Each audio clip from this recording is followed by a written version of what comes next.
Hey all, here are OS Reviews. Over the past few months, we've checked out a few interesting pairs of TWS true wireless buds that have a special gradient color finish to them.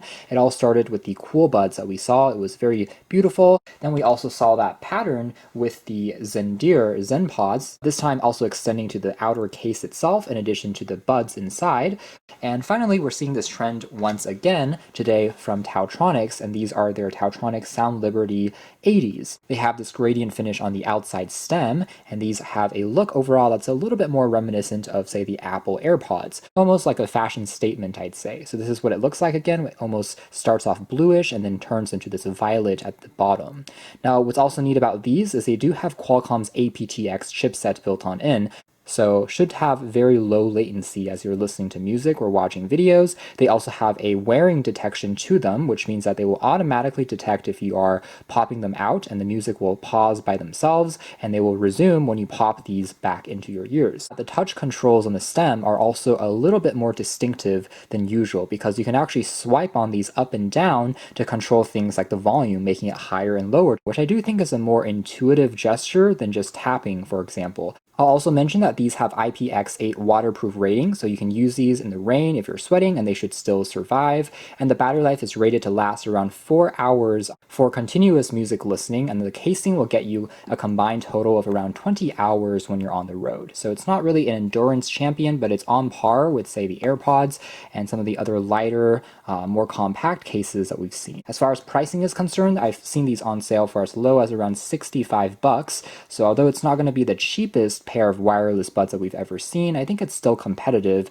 We have the actual buds themselves along with the Type-C charging cable, as well as the typical assortment of instruction manuals and quick start guides. The exterior casing, by the way, is made out of this soft touch rubber coating, so it's actually very grippy to the touch, unlike the shiny polycarbonate surface of, say, the regular AirPods. So the contrast here is these don't have as much fingerprints and they're a little easier to hold. Dimensions, as you can see there, are a little bit larger, but not by too much. It definitely does have an AirPod inspired look, however, with the hinge of the door looking very similar, and then a click key on the very bottom here to reset them.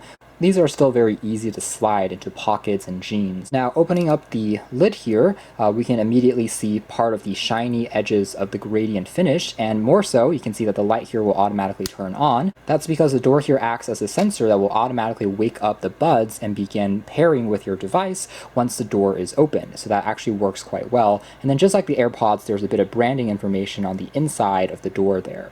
The buds are held magnetically into place. You're greeted to this, again, extremely shiny and dazzling appearance. Since the bud tips here will basically be inserted into your ears as you're wearing it, all that people outside can see is essentially this chrome-etched oval that looks almost alien, again, glistens and changes colors in the light. At a certain angle, it looks a little bit closer to turquoise or green on the top, but again, if you're in a different lighting environment, different color temperature in terms of the lights around you, they will also change to be closer to a bluish color. And here they are against regular Apple AirPods. So you can see that the stem size are actually about the same.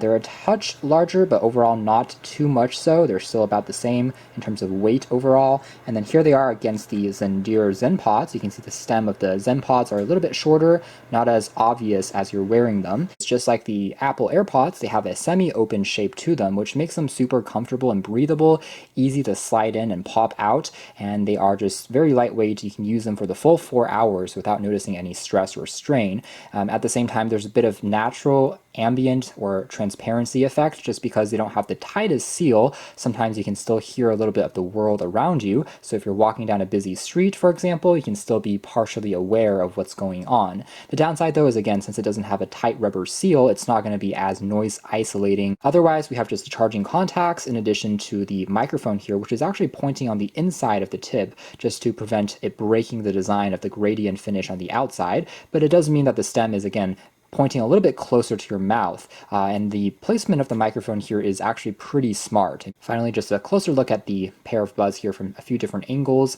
Again, a very attractive overall finish. Moving into performance, overall the SoundLiberty 80s don't disappoint. They have a very clean, overall natural sound, I would say, and the mids are emphasized the most, as expected out of buds which are semi-open. So it sounds really good if you're listening to acoustic tracks, to instrumentals, to guitar strings being plucked. It really comes to life. Sometimes sounds like you're in just the live environment of where the sound is coming out from, which is great.